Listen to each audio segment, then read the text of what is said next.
अचानक अमेरिकी सेना प्रमुख रैंडी जॉर्ज को जबरिया रिटायर करके उनसे इस्तीफा ले लिया गया, जबकि उनके कार्यकाल का भी 1 साल बचा हुआ था। रक्षा मंत्री पीट हेग्सेथ ने सेना प्रमुख को हटाने का आदेश दे दिया। US army chief Randy George का कार्यकाल 2027 में खत्म होने वाला था। आदेश के बाद सेना प्रमुख रैंडी जॉर्ज ने फौरन इस्तीफा दे दिया। उनकी जगह क्रिस्टोफर ला नेव को अमेरिकी सेना का प्रमुख बनाया गया है। उप सेना प्रमुख क्रिस्टोफर रक्षा मंत्री पीट हेग्सेथ के सहायक थे। सेना प्रमुख को हटाने के पीछे कोई वजह पेंटागन ने नहीं दी। आप सोचिए, एक डेकोरेटेड आर्मी जनरल जो सेना के प्रमुख भी थे, उनको अचानक हटा दिया गया अमेरिका में। इस तरह के फैसले तभी लिए जाते हैं जब युद्ध में आप मन मुताबिक नतीजे हासिल नहीं कर पा रहे हो। और मैंने आपको पाठशाला में कई बार कहा है कि दुनिया में ढिंडोरा पीट देने से कुछ नहीं होगा कि हम तो जीत गए, अरे मार दिया ईरान को, कुछ नहीं बचा। अमेरिका को पता है कि उसकी औकात ईरान ने उसको बता दी, उसकी हैसियत बता दी, और इसलिए ये वहां अमेरिका में हड़कंप मचा है कि इस्तीफे हो रहे हैं। अब सवाल यह है कि युद्ध के बीच अमेरिकी सेना में इतने बड़े बदलाव क्यों हो रहे हैं? क्या अमेरिकी सेना में सब कुछ ठीक नहीं है? कहा जा रहा है कि रक्षा मंत्री पीट हेग्सेथ और सेना प्रमुख के बीच संबंध ठीक नहीं थे। दोनों के बीच सेना में नियुक्तियों को लेकर विवाद चल रहा था। पीट हेग्सेथ अपने हिसाब से सेना की कमान चेंज करना चाहते थे। ये बातें अमेरिकी मीडिया में छप रही। साथ ही यह भी चर्चा हो रही कि ईरान में ग्राउंड ऑपरेशन को लेकर पीट हेग्सेथ और सेना प्रमुख में एक राय नहीं थी। इसी वजह से सेना प्रमुख को हटा दिया गया। यानी 2 चीजें तो क्लियर हो गई। अमेरिका ग्राउंड फोर्स घुसाने की तैयारी कर रहा है, और दूसरा, सेना प्रमुख भी नहीं चाहते कि भाई वहां पर सेना घुसे, इसलिए उनको हटाओ, दूसरे को लाओ, फिर घुसाओ। अमेरिका में सिर्फ सेना प्रमुख को ही नहीं हटाया गया, बल्कि कई और आर्मी जनरल्स को हटा दिया गया। और ट्रंप इतने पर ही नहीं रुकने वाले। चर्चा है कि अमेरिका में बड़े पैमाने पर अधिकारियों को हटाया जाएगा। नेशनल इंटेलिजेंस चीफ तुलसी गबार्ड भी हटाई जा सकती हैं, कहा जा रहा है। एफबीआई चीफ काश पटेल हटाए जा सकते हैं। आर्मी सेक्रेटरी डेनियल ड्रिस्कॉल भी हटाए जा सकते हैं, और लेबर सेक्रेटरी लोरी चावेज डिरेमेर को भी हटाने की खूब चर्चा है। लेकिन इतने लोगों को हटाने से अच्छा है कि अगर डोनाल्ड ट्रंप खुद हट जाएं तो दुनिया का भला हो जाए। सच बता रहा हूं, डोनाल्ड ट्रंप आप खुद इस्तीफा दे दीजिए, देखिए दुनिया में सब ठीक होने लग जाएगा। लेकिन कहां तो ट्रंप ईरान में रिजीम चेंज करने चले थे भाई साहब, कहां अमेरिका में धड़ाधड़ इस्तीफे हो रहे हैं। लोग कह रहे हैं रिजीम चेंज तो अमेरिका में होने लगा है। ट्रंप जिस तरह से लोगों को फायर कर रहे हैं, हटा रहे हैं, क्या यह संकेत है कि चीजें अब ट्रंप के कंट्रोल से बाहर हो चुकी? ईरान युद्ध में फंसे ट्रंप अब क्या बलि का बकरा खोज रहे हैं जिसके ऊपर वो सारा ठीकरा फोड़ सके? क्योंकि अमेरिका में ट्रंप की साख रसातल में पहुंच गई। ईरान युद्ध के अलावा ट्रंप एप्स्टीन फाइल मामले में घिरे हुए हैं, और अब ट्रंप ने अमेरिकी अटॉर्नी जनरल पाम बॉन्डी को भी हटा दिया है। एप्स्टीन फाइल केस को हटाने के तरीके से ट्रंप नाराज थे। मामले की जांच और दस्तावेजों को ठीक से हैंडल नहीं किया गया, कहा जा रहा है। एप्स्टीन केस को ढंग से हैंडल नहीं करने के आरोप में अटॉर्नी जनरल को हटा दिया, या फिर ट्रंप के मन मुताबिक काम नहीं करने की सजा अटॉर्नी जनरल को दी गई। अमेरिकी सेना और प्रशासन में बदलाव की वजह से ट्रंप की खिंचाई हो रही। उधर ईरान युद्ध में भी ट्रंप की किरकिरी हो रही। ईरान ने अमेरिका के सबसे एडवांस्ड माने जाने वाले फाइटर जेट F-35 को ही मार गिराने का दावा ठोक दिया। भाई हड़कंप मच गया, F-35 मार दिया। ईरान की मीडिया ने इससे जुड़ी तस्वीरें भी जारी की, जिसमें एक फाइटर जेट को टारगेट करते हुए दिखाया गया, और हमले के बाद जमीन पर गिरे फाइटर जेट के टुकड़ों को भी दिखाया गया। यही नहीं, ईरानी मीडिया ने तो यह भी दावा किया कि IRGC ने अमेरिका के F-35 फाइटर जेट के पायलट को भी पकड़ लिया है, और इसके लिए ईरान की तरफ से कुछ तस्वीरें जारी की गई जिनमें मार गिराए गए अमेरिकी फाइटर जेट की इजेक्शन सीट होने का दावा किया गया। हालांकि पहले ईरान ने दावा किया कि अमेरिकी पायलट पकड़ लिया है, फिर कहा गया कि जो भी पायलट को जिंदा पकड़ेगा उसे इनाम दिया जाएगा, जिसके लिए ईरान के टीवी चैनल्स पर वहां के लोगों से अपील की गई। क्योंकि इजेक्शन सीट वहां दिख रही है तो इनको पता है कि पायलट भी यहीं कहीं होगा। इसका मतलब पायलट इनकी पकड़ में नहीं आया, कह रहे हैं कि पकड़ो तो इनाम देंगे, लेकिन इनको पता है कि पायलट है तो ईरान में। अगर वाकई अमेरिकी पायलट पकड़ा गया तो यह ट्रंप के लिए बहुत बड़ा झटका साबित हो सकता है। जो भाई साहब भर दुनिया में कभी भारत पाक के युद्ध में 6 गिरे, 5 गिरे, 4 गिरे, 11 गिरे फाइटर जेट बताते थे कितने गिरे, वो भाई साहब के फाइटर जेट की दुर्दशा हो रखी। पायलट उनका वहां ईरान में फंसा हुआ है।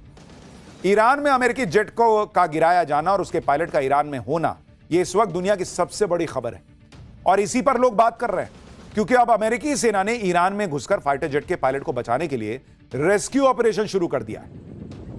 अमेरिकी सेना के ब्लैक हॉक हेलीकॉप्टर और हर्क्यूलिस C-130 प्लेन ईरान की सीमा में उड़ान भरते नजर आए। अमेरिकी सेना के अधिकारियों ने भी इस बात की पुष्टि की है कि ईरान ने अपने एयर स्पेस में उसका एक फाइटर जेट मार गिराया है और फाइटर जेट के क्रू को वापस लाने के लिए सर्च एंड रेस्क्यू ऑपरेशन जारी है। हालांकि अमेरिका को यह भी डर है कि ईरान रेस्क्यू ऑपरेशन में लगे उसके हेलीकॉप्टर और दूसरे प्लेन को निशाना बना सकता है। ईरान की सेना इससे पहले भी अमेरिका का एक F-35 फाइटर जेट गिराने का दावा कर चुकी है। उस वक्त अमेरिका ने बिना देर लगाए ईरान के दावों को खारिज कर दिया था, लेकिन इस बार F-35 क्रैश होने पर जिस तरह हड़कंप मचा है वो बता रहा है कि अमेरिका के लिए कितना बड़ा झटका है, क्योंकि F-35 को अमेरिका का सबसे आधुनिक और शक्तिशाली विमान बताया जाता था। खूब अमेरिका ढिंडोरा पीटता था कि F-35 है मेरे पास। ईरान ने फोड़ दिया, जमीन पे गिरा हुआ है। यह अमेरिका की 5वीं पीढ़ी के स्टील्थ फाइटर जेट के वर्चस्व के लिए बड़ा झटका है। हालांकि अमेरिका से अभी इस बात की पुष्टि नहीं हुई है कि यह विमान F-35 ही है या F-15 है या कोई और, लेकिन फाइटर जेट गिरा है यह तो कहा जा रहा है। अमेरिका मान रहा है कि उसका फाइटर जेट ईरान में गिरा है और फाइटर जेट के पायलट और क्रू वहां है या नहीं पता। वहीं ईरान अमेरिकी फाइटर जेट मार गिराने के बाद ट्रंप को और चिढ़ा रहा है।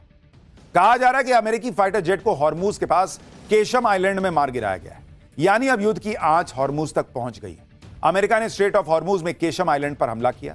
केशम आइलैंड ईरान के लिए बहुत ज्यादा महत्वपूर्ण है। यहीं से ईरान हॉर्मूज से गुजरने वाले जहाजों पर नजर रखता है। अमेरिकी हमले के बाद केशम आइलैंड को भारी नुकसान भी हुआ है। मैप के जरिए आपको दिखा रहा हूं कि केशम आइलैंड कितनी इंपॉर्टेंट लोकेशन पर है। आप देखिए कि केशम आइलैंड और लरक आइलैंड के ठीक बीच में ईरान ने टोल बूथ बनाया हुआ, देख रहे हैं वहां पर। इसी से होकर जहाज गुजर रहे हैं, जहां से कथित तौर पर ईरान पैसे भी ले रहा है। केशम आइलैंड पर हमले के बाद आज ट्रंप ने हॉर्मूज पर नया बयान भी दिया। ट्रंप ने कहा कि जल्दी हम स्ट्रेट ऑफ हॉर्मूज को आसानी से खुलवा देंगे, आप वहां से तेल लीजिए और अमीर बन जाइए। हॉर्मूज दुनिया के लिए तेल का बड़ा कुआं साबित होगा। अब ट्रंप कह रहे हैं कि हॉर्मूज आसानी से खुल जाएगा, जबकि पहले तो कह रहे थे कि हॉर्मूज से हमारा क्या मतलब। ट्रंप ने चीन को भी लपेट लिया, कहा कि हॉर्मूज में से सबसे ज्यादा तेल चीन का आता है, तो इसकी सुरक्षा चीन को करनी चाहिए। एक तरफ Donald Trump straight of Hormuz को खुलवाने का दावा करते करते थक गए। अब तो लगता है कि उनके दावों पर खाड़ी देशों का भी भरोसा उठ चुका है। इसलिए हॉर्मूज स्ट्रेट खुलवाने का प्रस्ताव लेकर खाड़ी देश यूएनएससी चले गए, यूनाइटेड नेशन सिक्योरिटी काउंसिल। वहां पर भी उनको बड़ा झटका लगा है। दरअसल बहरीन की अगुवाई में खाड़ी देशों ने यूएनएससी में पेश करने के लिए एक प्रस्ताव तैयार किया। इस प्रस्ताव में स्ट्रेट ऑफ हॉर्मूज को खुलवाने के लिए जॉइंट मिलिट्री एक्शन को मंजूरी देने की मांग रखी गई, लेकिन प्रस्ताव पर वोटिंग से पहले ही रूस, चीन और फ्रांस ने सैन्य कार्रवाई वाले पॉइंट पर सवाल उठा दिया और वोटिंग होने पर वीटो लगाने की बात कह दी। खबर है कि इसके बाद प्रस्ताव के फाइनल ड्राफ्ट से सैन्य कार्रवाई का जिक्र हटा दिया गया, जिस पर कल यूएनएससी में वोटिंग हो सकती है। इस बीच ईरान अमेरिका युद्ध अब नए और खौफनाक फेज में पहुंचता दिख रहा है। दोनों तरफ से मिसाइल और ड्रोन अटैक का निशाना अब सैन्य ठिकानों से आगे बढ़कर इंफ्रास्ट्रक्चर तक चला गया है। अमेरिका और इजराइल ने मिलकर ईरान के सबसे बड़े पुल पर अटैक किया। इस अटैक में ईरान के करज शहर में बना B1 ब्रिज 2 टुकड़ों में टूट गया। ईरान के इस पुल की पूरी तरह ध्वस्त होने के लिए अमेरिका और इजराइल की तरफ से 2 बार हमला किया था। हमले के बाद हुए जबरदस्त धमाकों से वहां धुएं का गुबार उठता नजर आया। इस पुल को इसी साल शुरू किया गया था और इसे खाड़ी देशों का सबसे ऊंचा पुल माना जाता है।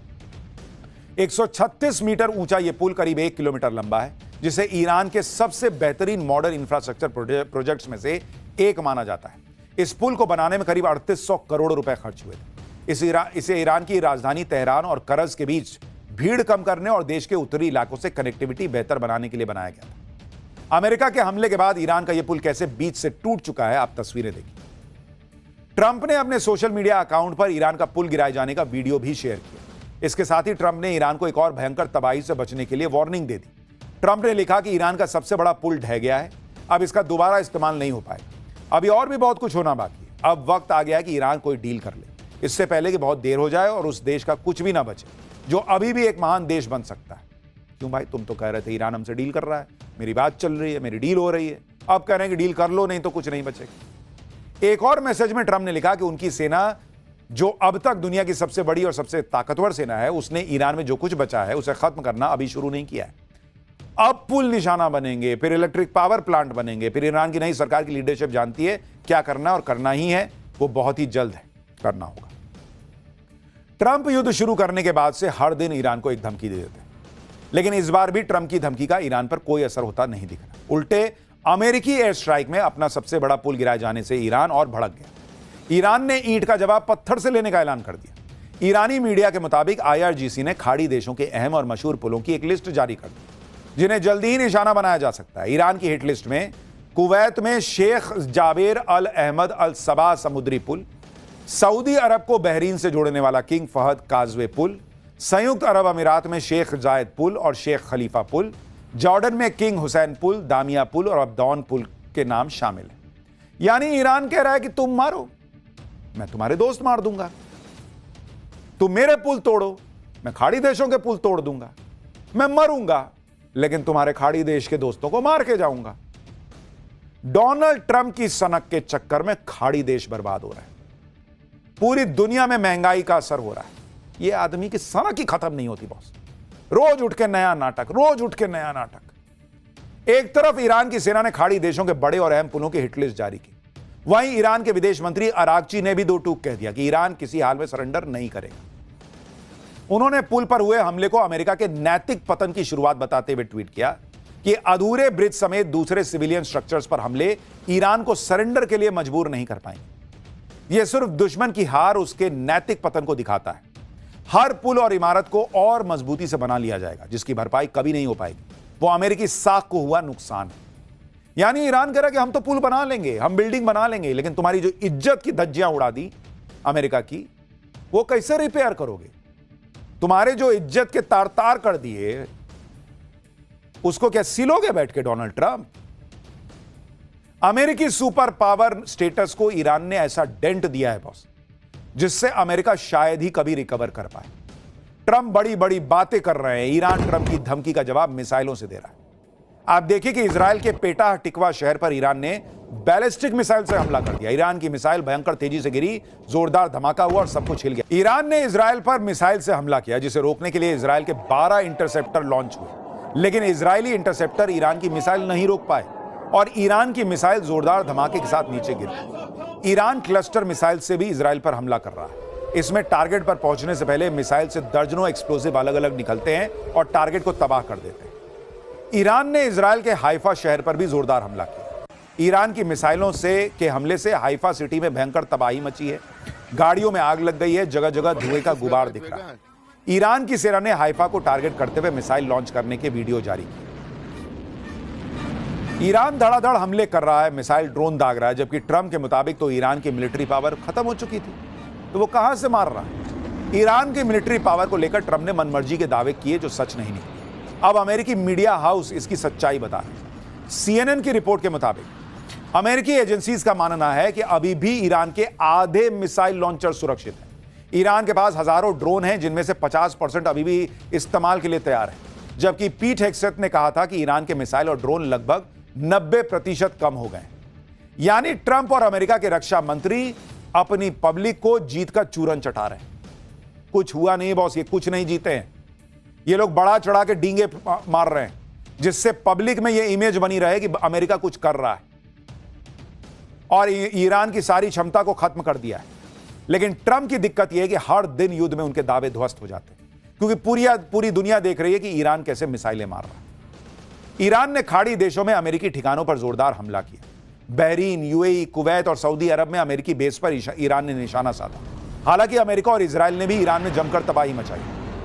तेहरान में इतना जोरदार धमाका हुआ कि कई इमारतें ध्वस्त हो गईं। ऐसा लग रहा है जैसे प्रलय आ गई है। ईरान पर हमले के लिए अमेरिका अपने वॉरशिप यूएसएस बल्कली का भी इस्तेमाल कर रहा है। अमेरिकी वॉरशिप से एक के बाद एक मिसाइलें ईरान पर कैसे दागी जा रही हैं, देखिए जरा। यानी इजराइल भी ईरान को फोड़ रहा है, अमेरिका भी ईरान को मार रहा है। लेकिन वो जो कर रहे हैं मिलकर कर रहे हैं, और वो तो एक्सपेक्टेड था कि आप करोगे। ईरान जो कर रहा है वो अनएक्सपेक्टेड है, और इसीलिए डोनाल्ड